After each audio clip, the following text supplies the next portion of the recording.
كانت واضحة مثل ما أنا دعمت فايدة بدي أدعم إيران.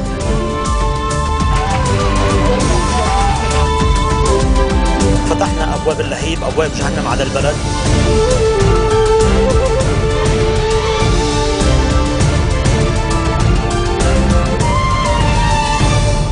Bonjour à tous et merci de nous rejoindre sur Futur TV pour cette nouvelle édition de la rédaction. Voici les titres de ce journal.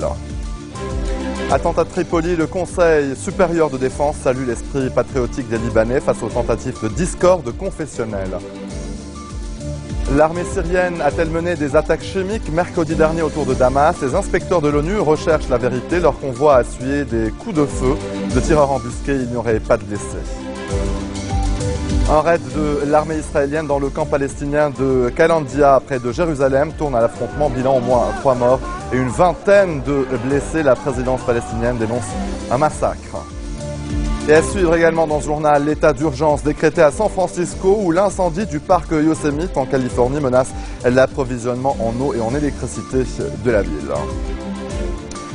Une série de réunions sécuritaires s'est tenue au palais présidentiel de Baabda aujourd'hui et au Parlement. Le Conseil supérieur de défense a salué l'esprit patriotique des Libanais après le double attentat de Tripoli. Un reportage signé Noural. Les responsables libanais se veulent rassurants. 3 jours après le double attentat qui a fait 45 morts à Tripoli, le commandant en chef de l'armée, le général Jean Ahouaji, assure que la situation sécuritaire au Liban est excellente comparée aux autres pays de la région. Marouane Charbel, le ministre sortant de l'Intérieur, a indiqué quant à lui que les autorités concernées font tout leur possible pour que la situation sécuritaire soit sous contrôle. Ils s'exprimaient tous deux depuis Baabda, peu avant une réunion du Conseil supérieur de la défense, présidée par le chef de l'État Michel Sleiman, une réunion axée sur les moyens de faire face aux attaques terroristes.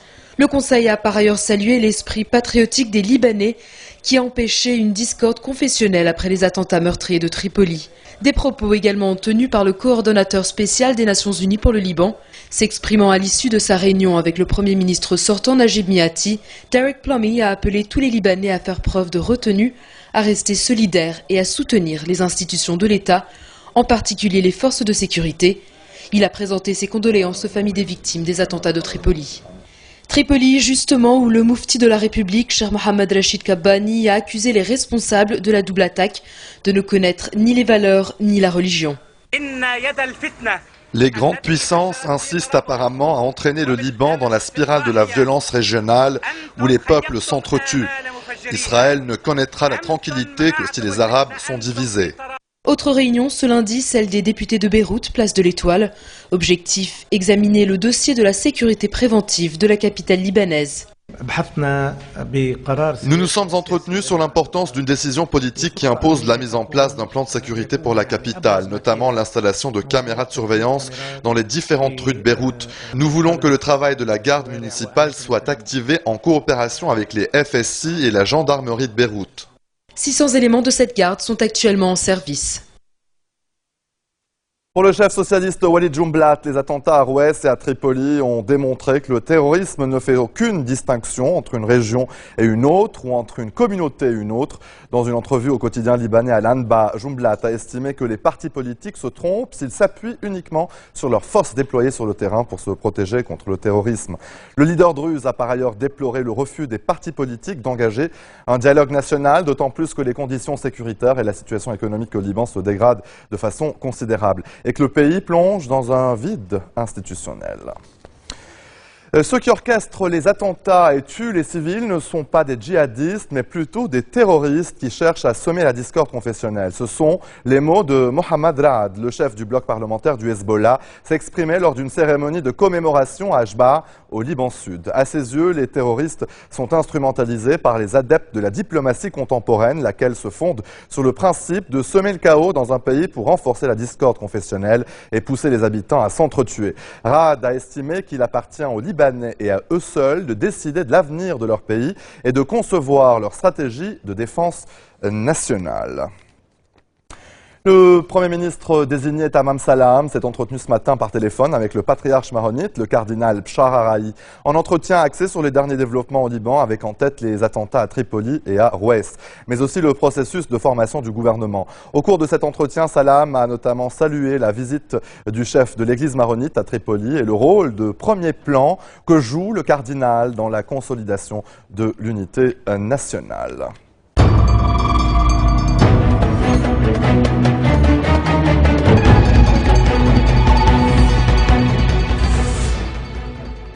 Autorisés à enquêter sur le site de l'attaque chimique présumée de mercredi en banlieue de Damas, les observateurs de l'ONU ont essuyé des tirs, les forçant à rebrousser chemin. Pendant ce temps, la pression diplomatique s'accentue sur Bachar el-Assad. Les puissances occidentales envisagent d'agir même sans consensus à l'ONU.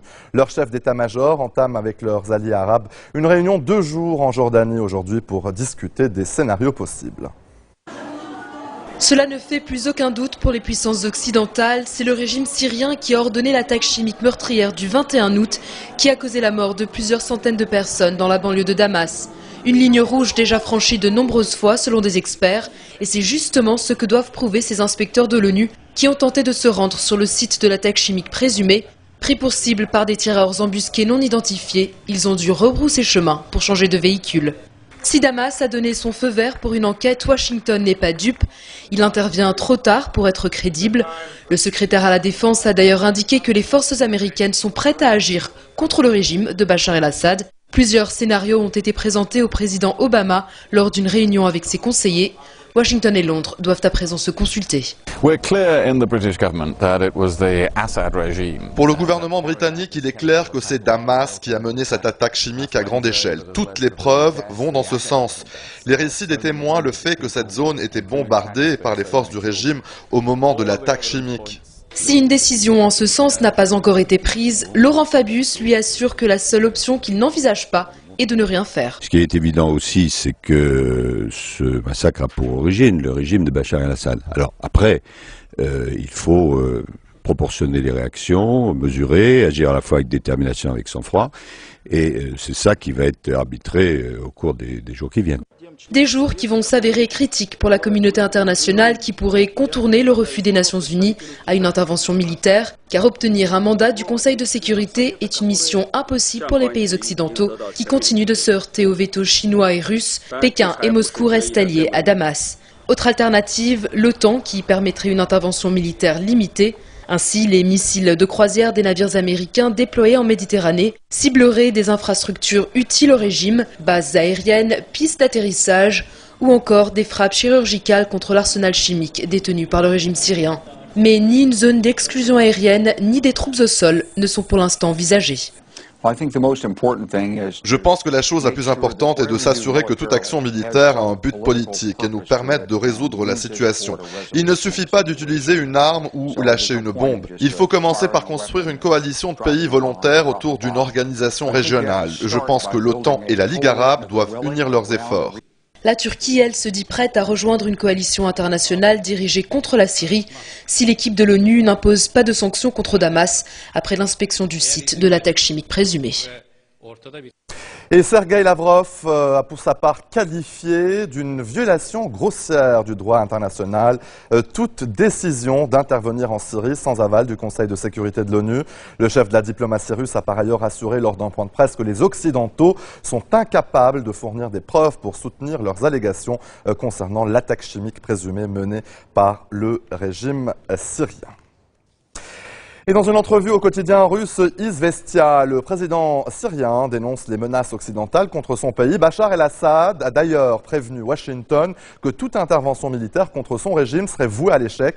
Il a en outre fustigé les allégations des pays occidentaux sur l'usage d'armes chimiques par son régime, affirmant qu'accuser son administration avant l'enquête était contraire au bon sens.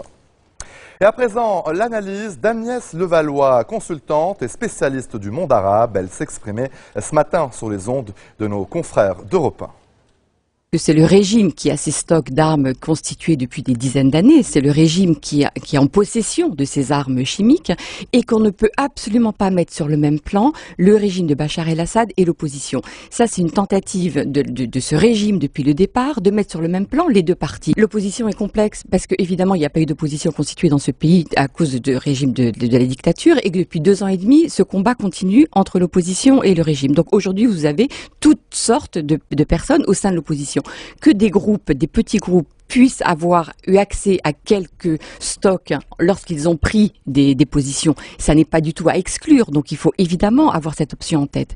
Mais je crois quand on voit l'ampleur du massacre qui s'est déroulé à côté de Damas il y a quelques jours, je ne vois pas comment l'opposition aurait pu avoir autant de moyens entre ses mains pour mener une telle attaque. Donc il me semble quand même que le faisceau d'indications va vraiment en direction de ce régime qui lui a les moyens, a les stocks, sait où sont ces stocks. Ces stocks depuis le début de la révolte en Syrie ont été protégés par le régime pour éviter justement qu'il ne tombe entre les mains de l'opposition et que l'opposition s'en serve contre lui. On va attendre de voir les preuves et de voir le rapport de ces fameux inspecteurs de l'ONU et que tant que les inspecteurs n'auront pas rendu leur rapport, il ne se passera rien. Et je crois que même ensuite, il y a peu de chances qu'il se passe quelque chose parce qu'on ne saura pas dans ce rapport qui est responsable de cela et que l'ONU dira que ça n'est pas de sa responsabilité de déterminer qui est responsable. Ce qui est complètement pervers dans cette situation, c'est que la communauté internationale passe son temps à dire c'est inacceptable, il y a des lignes rouges, elles sont franchies systématiquement par Bachar el-Assad, il ne se passe jamais rien. Donc on assiste à une graduation de la violence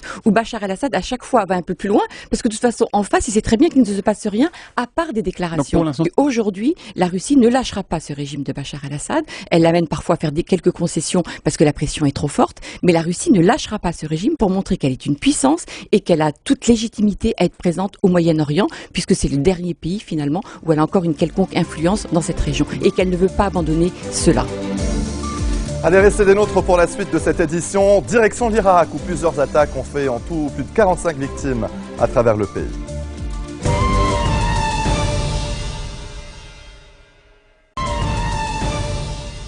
Retour sur le plateau de l'info, un raid de l'armée israélienne dans le camp palestinien de Kalandia, près de Jérusalem, a tourné à l'affrontement tôt ce matin. Le bilan fait état de 3 morts et d'une vingtaine de blessés côté palestinien, atteints pour la plupart par balles. La présidence palestinienne a aussitôt dénoncé un massacre. Elle accuse Israël de vouloir détruire le processus de paix qui a repris cet été sous l'impulsion des États-Unis.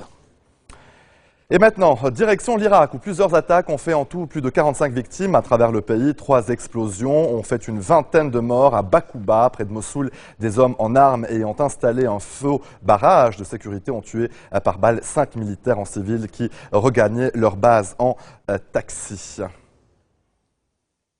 Allez, en bref, dans le reste de l'actualité, vif débat en Slovénie après la participation de l'ex-premier ministre Janez Janša à une cérémonie d'hommage aux Domboranci, les membres de la garde nationale slovène qui ont collaboré avec le régime nazi pendant la Seconde Guerre mondiale avant d'être exécutés par les partisans de Tito.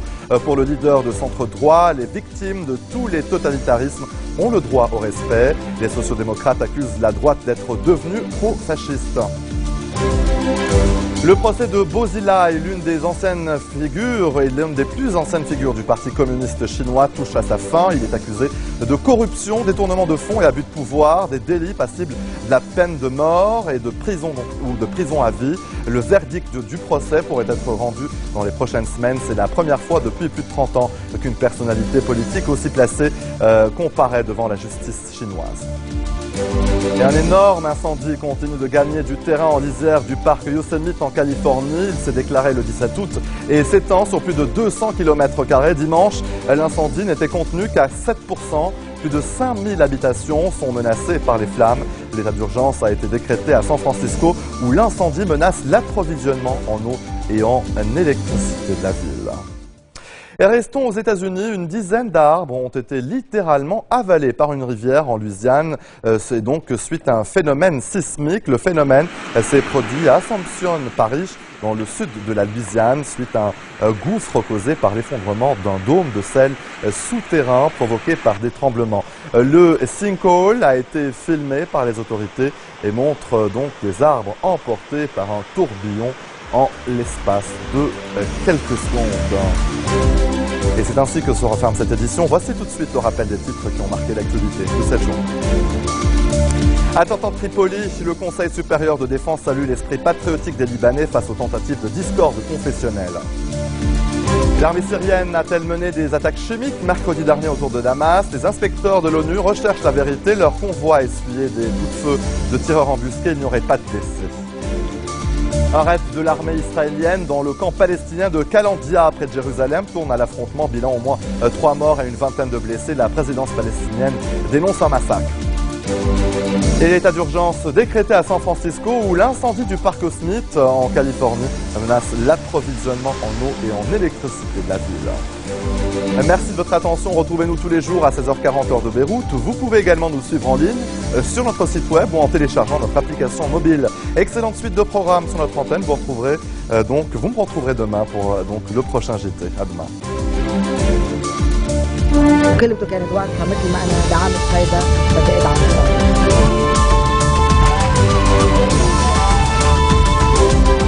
فتحنا أبواب اللهيب، أبواب جهنم على البلد.